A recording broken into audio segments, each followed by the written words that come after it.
इस पूरी रेंज में कहीं भी पॉइंट दे, चाहे आपको ये वाला पॉइंट दे, यहां पर दे, यहां पर दे, यहां पर।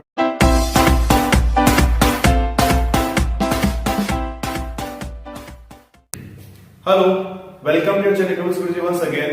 Price elasticity of demand. उसी सीक्वेंस में हम आज देखेंगे what is geometric method to find price elasticity. There are three methods, तीन मेथड है। उसके बारे में हम पिछले वीडियोस में समझ चुके हैं, पढ़ चुके हैं, और अभी तक आपने उनको नहीं देखा है तो उसका लिंक मैं इस वीडियो डिस्क्रिप्शन में मेंशन कर रहा हूं, आप उनको जरूर देखें। तो जो तीन मेथड है, फर्स्ट इज प्रोपोर्शनेट और परसेंटेज मेथड। वो हमने देखा था कि उसमें जो फॉर्मूला था, उस फॉर्मूले के अकॉर्डिंग जब दो अलग अलग कंडीशन, किसमें, प्राइस एंड डिमांड, जब दो डिफरेंट प्राइस और अलग डिमांड दे रखी हो तो उस कंडीशन में हम इलास्टिसिटी कैसे फाइंड करते हैं, प्राइस इलास्टिसिटी कैसे फाइंड करते हैं, वो हमने सीखा था। आज हम देखेंगे इसका जो सेकंड मेथड है, ज्योमेट्रिक मेथड। तो उसके बारे में थोड़ा डिटेल से समझेंगे व्हाट इज ज्योमेट्रिक मेथड, और पर्टिकुलरली ये मेथड जो है किस लिए काम आता है। ठीक है, तो शुरू करते हैं। ज्योमेट्रिक मेथड देखो, जैसे कि प्रोपोर्शनल मेथड में क्या था, डिफरेंट प्राइस आपके पास P, P1, Q, Q1, यानी आपके पास दो अलग अलग प्राइस और दो अलग अलग क्वांटिटीज थी, तब हम प्रोपोर्शनल मेथड यूज करते हैं। पर जब हमें डिमांड कर्व किसी पॉइंट पर अगर फाइंड करनी इलास्टिसिटी, तो क्या करेंगे, हमें डिमांड कर्व बना रखा है। जैसे कि सपोज अपने पास एक ये डिमांड कर्व है, इस डिमांड कर्व पर थोड़ा सा स्लोपन थोड़ा कम रहता है इसका, ये एक अपने पास डिमांड कर्व है, क्लियर। अब इस पर्टिकुलर किसी डिमांड कर्व पर हमें इस पॉइंट पर इलास्टिसिटी फाइंड करनी है, यहां पर इलास्टिसिटी मान कितनी होगी वो हमें फाइंड करनी है। तो उसके लिए हम क्या करेंगे, क्योंकि यहां पर तो आपके पास दो अलग अलग प्राइस थी, इनिशियल प्राइस थी, न्यू प्राइस थी, इनिशियल क्वांटिटी थी, न्यू क्वांटिटी थी, पर अब अपने पास यहां पर सिर्फ डिमांड कर्व दे रखा है और उस डिमांड कर्व के इस पर्टिकुलर इस पॉइंट में इलास्टिसिटी फाइंड करनी है। तो उसके लिए जो है हम यहां पर ज्योमेट्रिक मेथड जो वो यूज करते हैं। आगे बात समझ में, सबसे पहली बात क्या है यहां पर, why we use geometric method to find price elasticity demand, when we have to find the elasticity of demand, price elasticity of demand at a particular point on a single demand curve।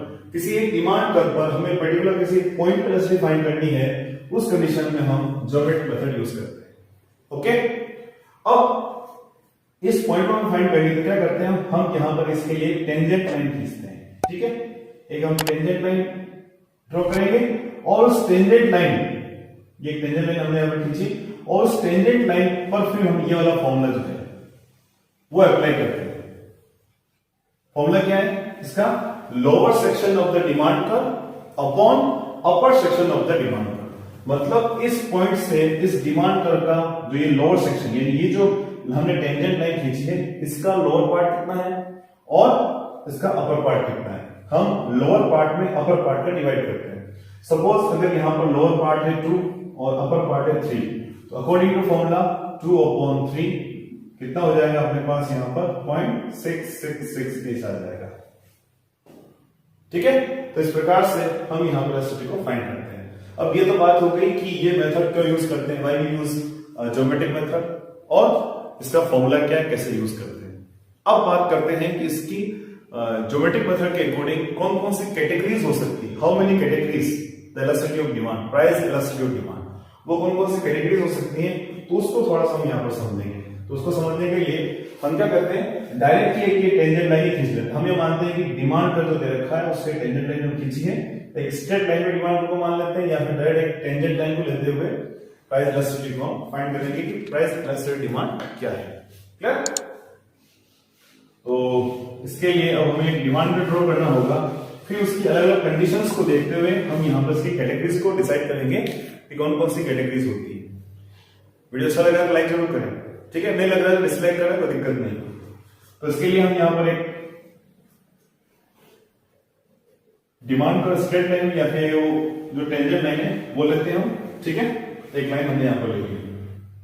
अब बात करते हैं अलग अलग points की। इस पर यहाँ पर आपको पता ही है, हम यहाँ पर ड्रॉ करेंगे, प्राइस को लिखेंगे और यहां पर लिख देंगे क्वांटिटी को, जो भी कमोडिटी है उसकी क्वांटिटी को लेते हैं एक्स एक्सिस पर और वाई एक्सिस पर हम लेते हैं यहां पर प्राइस को। क्लियर, अब हम सबसे पहले बात करते हैं एक्स एक्सिस पर अगर कोई पॉइंट है तो हम कुछ पॉइंट ले लेते हैं। एक पॉइंट एक्स एक्सिस पे ले लिया, एक पॉइंट हमने वाई एक्सिस पे ले लिया, एक पॉइंट बिल्कुल सेंटर में लेते हैं। इसका जो सेंटर है वो लगभग आपको सेंटर में लेना है, फिर इन दोनों का सेंटर, फिर इन दोनों का सेंटर।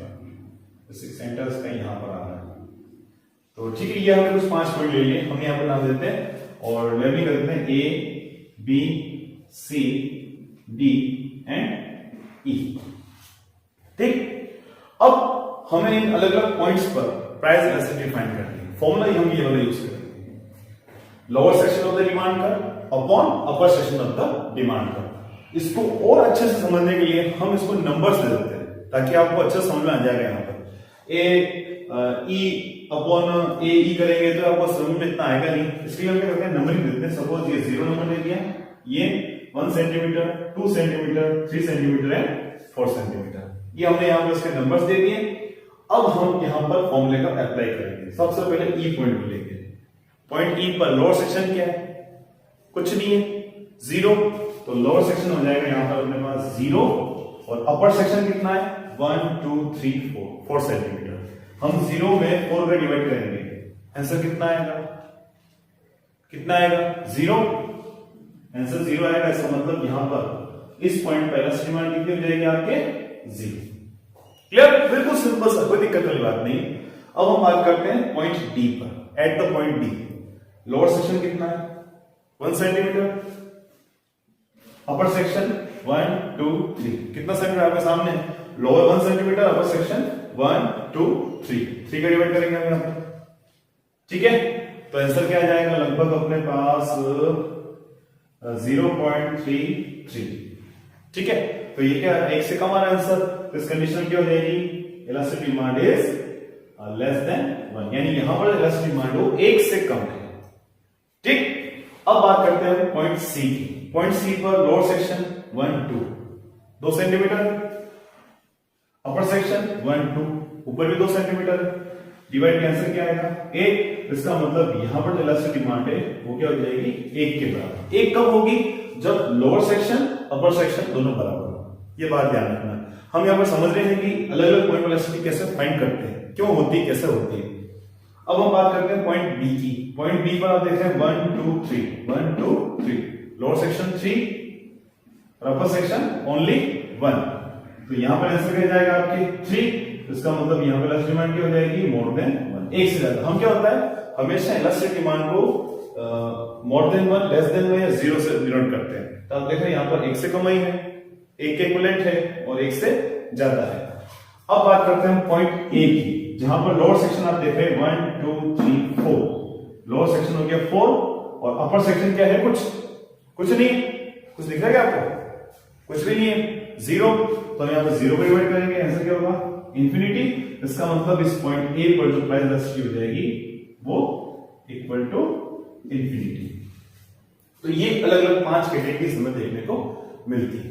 आगे बात समझ में, यहां पर 0 क्यों, क्योंकि लोअर सेक्शन कुछ नहीं है, 1/3 1 से कम आ रहा है आंसर, 2/2 इक्वल टू 1, 3/1 3 आ रहा है, 1 से ज्यादा है, और यहां पर 4/0 क्या इंफिनिटी आ रहा है आंसर। इस कंडीशन में इलास्टिसिटी डिमांड है वो इक्वल टू इंफिनिटी हो जाएगा।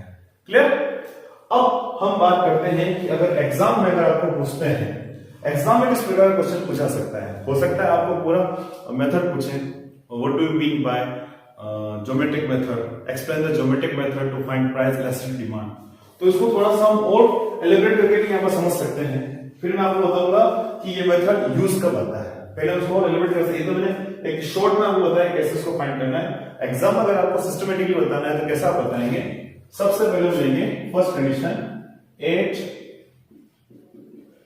पॉइंट ई।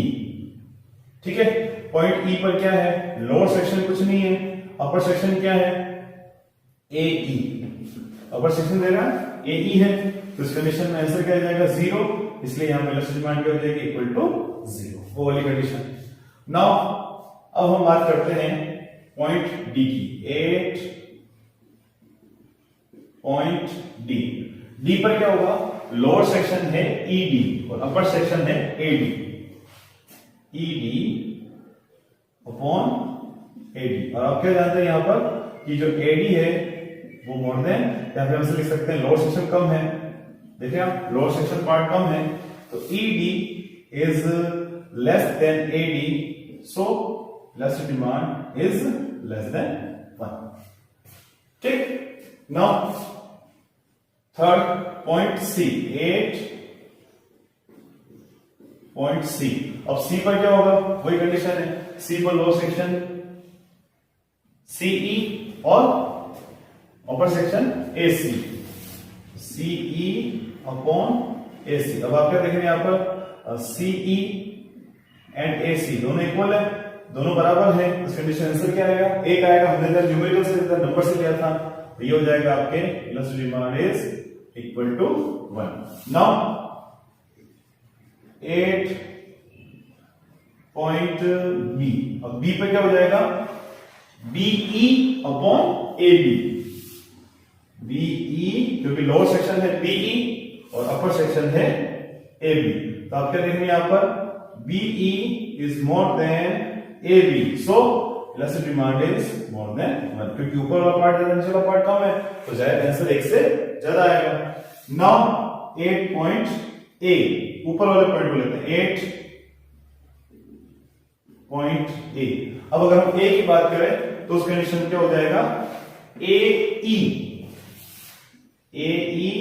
अपॉन ऊपर वाला पार्ट को है क्या, A के ऊपर कोई पार्ट है नहीं है, तो उस कंडीशन में यहां पर हो जाएगा 0, तो आप क्या देख सकते हैं इलास्टिक डिमांड हो जाएगी इक्वल टू इंफिनिटी। हम यहां पर 0 को डिवाइड कर रहे हैं, तो आंसर क्या आ जाएगा, इंफिनिटी। तो now we have find 1 2 3 4 5 categories of price elastic demand according to geometric method.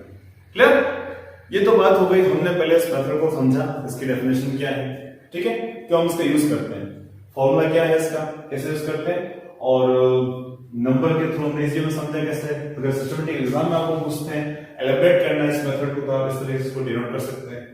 अब बात आती है कि एग्जाम में अगर 1 मार्क्स के 2 मार्क्स के क्वेश्चन आपको पूछते हैं, कैसे, सपोज आपको एक डिमांड दे दिया और इस पॉइंट पर आपको पूछी है इलास्टिक डिमांड कितनी होगी। सिंपल, आपको पता है लोएस्ट पार्ट में जो होती है इलास्टिक डिमांड इक्वल टू 0, तो आप आंसर क्या लिख देंगे, elastic demand is equal to 0। Clear, अब आपको पूछा है कि यहां पर इलास्टिक डिमांड क्या होगी, elastic demand equal to infinity, पता है आपको, ऊपर वाले जहां पर y एक्सिस पर लाइन टच करते हैं तो वहां पर इंफिनिटी होगी। सेंटर में अगर आपको पॉइंट दे दिया है, बिल्कुल सेंटर में ध्यान रखना, अगर बिल्कुल सेंटर में पॉइंट दिया है तो यहां पर इलास्टिक डिमांड इक्वल टू 1 होगी। क्यों, क्योंकि इसका lower part and upper part दोनों सेम है, ठीक, lower part and upper part यहां पर दोनों सेम है, इसलिए इलास्टिक डिमांड इक्वल टू 1 होगी। अब बात आती है कि इस रेंज में, इस एक्स एक्सिस से ऊपर और सेंटर से नीचे, ये जो रेंज है ये पूरी, इस पूरी रेंज में कहीं भी पॉइंट दे, चाहे आपको ये वाला पॉइंट दे, यहां पर दे, यहां पर दे, यहां पर दे, इस पूरी रेंज में जो इलास्टिक डिमांड है वो हमेशा लेस देन 1 होगी, 1 से कम होगी। देखें आप यहां पर क्या 1 से कम है, तो ये जो पोर्शन है इस बिल्कुल सेंटर से नीचे और इस एक्स एक्सिस से ऊपर, ये वाला जो पोर्शन है यहां पर जो इलास्टिक डिमांड है वो हमेशा 1 से कम होगी। ठीक है, क्यों, क्योंकि लोअर पार्ट कम रहेगा, अपर पार्ट ज्यादा रहेगा। अब बात करते हैं इस सेंटर से ऊपर और वाई एक्सिस से नीचे, ये जो पूरी रेंज है, इस पूरी रेंज में इलास्टिक डिमांड जो है वो हमेशा 1 से ज्यादा रहेगी। क्यों, क्योंकि जैसे ऊपर बढ़ेंगे तो लोअर पार्ट ज्यादा हो जाएगा, अपर पार्ट कम हो जाएगा। तो ये जो पूरी रेंज है, इस पूरी रेंज में elastic demand more than 1। Clear, तो इस वीडियो में इतना ही, देखा हमने, समझा what is geometric method to find price elastic demand. We use geometric method to find price elasticity of demand particular point on the demand curve. Demand curve किसी particular point पर अगर हमें इलास्टिसिटी फाइंड करनी है, price elasticity find करनी है, तो उस कंडीशन में हम ज्योमेट्रिक मेथड यूज करेंगे। ओके, इसका फॉर्मूला आपको पता है, lower section of the demand curve और upper section of the demand curve. अब हम किस प्रकार से समझ सकते हैं, होता है एग्जाम अगर आपको एलिब्रेट करना है, पॉइंट ए पर क्या है, ई पर क्या है, बी पर क्या है, इसके हम देख लिया। एग्जाम में किस प्रकार के क्वेश्चन आपको पूछे सकते हैं 1 और 2 मार्क्स में, वो हमने सीख लिया है। तो आई होप आपको पूरा अच्छा समझ में आ चुका है। नेक्स्ट वीडियो में इसका जो थर्ड मेथड है, टोटल एक्सपेंडिचर मेथड या टोटल आउटले मेथड, उसके बारे में डिस्कस करेंगे, उसको समझेंगे। इस वीडियो में इतना ही। अगर आपको वीडियो अच्छा लगा है तो इसे लाइक जरूर करें, नहीं अच्छा लग रहा है तो डिसलाइक करें, कोई दिक्कत नहीं, ज्यादा उसको शेयर करें अपने फ्रेंड्स में भी, ताकि उनको भी इसका प्रॉफिट ले सके। और चैनल के नए व्यूअर हैं तो सब्सक्राइब जरूर करें, सब्सक्राइब करने के बाद जो बेल आइकन उसको हिट करें, ताकि आने वाले नए वीडियोस की नोटिफिकेशन आपको जल्दी से मिल जाए। ओके, मिलते हैं नेक्स्ट वीडियो में। Thank you, thanks for watching Guruji.